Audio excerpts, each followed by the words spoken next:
আরজিকর ঘটনার প্রতিবাদে পথে নামলো আইনজীবীরা।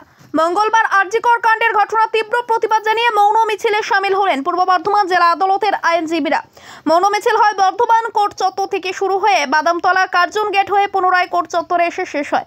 মৌন মিছিলে শামিল হলো এক মহিলা আইনজীবী। জানান, পশ্চিমবাংলার বুকে আরজিকরের নৃশংস ঘটনার প্রতিবাদে আপামর জনতা পথে নেমে প্রতিবাদ জানিয়েছেন।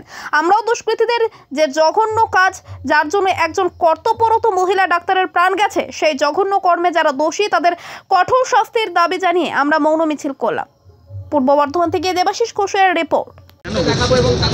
আজকে যে মিছিলটা হচ্ছে, আপনারা জানেন বিগত কিছুদিন ধরে পশ্চিমবঙ্গের বুকে যে ধরনের দুষ্কৃতীদের হামলা বলুন বা যে ধরনের জঘন্যতম ঘটনা ঘটে গেছে, তার প্রতিবাদ প্রত্যেক পশ্চিমবঙ্গবাসী একেবারে রাস্তায় নেমেছে। এবং আজকে বর্ধমানের বুকে আমাদের অ্যাডভোকেটরা মৌন মিছিল করছে সেই জঘন্যতম ঘটনার প্রতিবাদে, যেখানে কর্তব্যরত অবস্থায় একটি মহিলাকে নৃশংসভাবে ধর্ষণ এবং তারপরে খুন করা, এবং সবথেকে বড় ঘটনা তারপরে সেই সমস্ত খুনের সঙ্গে জড়িত প্রমাণকে লোপাট করা।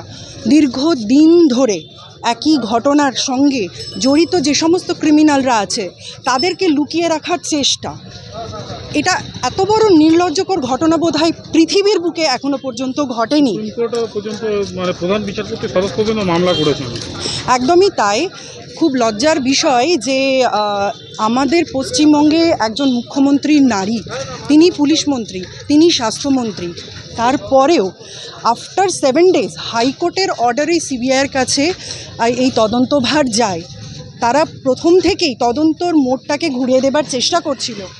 তাই আজকে যে সুপ্রিম কোর্ট যে আজকে আমাদের যে বার্তা দিয়েছেন, যে সমস্ত তথ্য লোপাট হয়েছে তার রিজন, এবং পুলিশ কমিশনার যিনি প্রথমেই গিয়ে বলেছিলেন যে এটা একটা সুইসাইড, এবং তার বাড়িতে 4 ঘন্টা পর ফোন করে জানানো হয় এবং তাকে দেখতে দেওয়া হয়।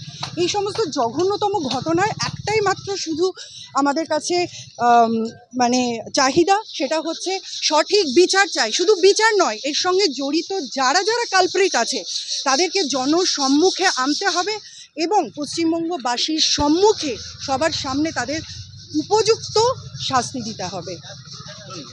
আমার নাম অ্যাডভোকেট মৌমিতা মিশ্রা।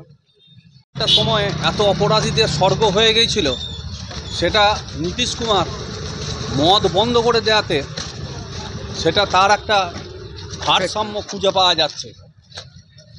আর এই যে আরজিকরের যে ঘটনা হয়েছে, তার তো কোনো নিন্দার ভাষা নাই, আর দেখা যাচ্ছে যে রাষ্ট্রশক্তি যেন তেন প্রকারণে এই আন্দোলনটাকে দমন করার চেষ্টা করছে।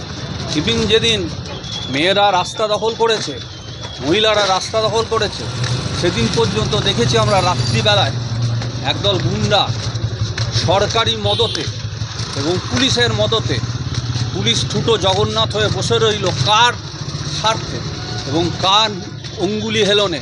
এগুলো সব বের করতে হবে। মাননীয় বিচারপতিরা মহামান্য হাইকোর্টের, তারা দুটোই সিবিআইয়ের হাতে দিয়েছে। আমরা আশা করছি কিছু ফল হবে। সেই জন্যই আমরা সকলে আমাদের ঘৃণা প্রকাশ করার জন্য আমাদের এই মিছিল, যে সব ভারতবর্ষের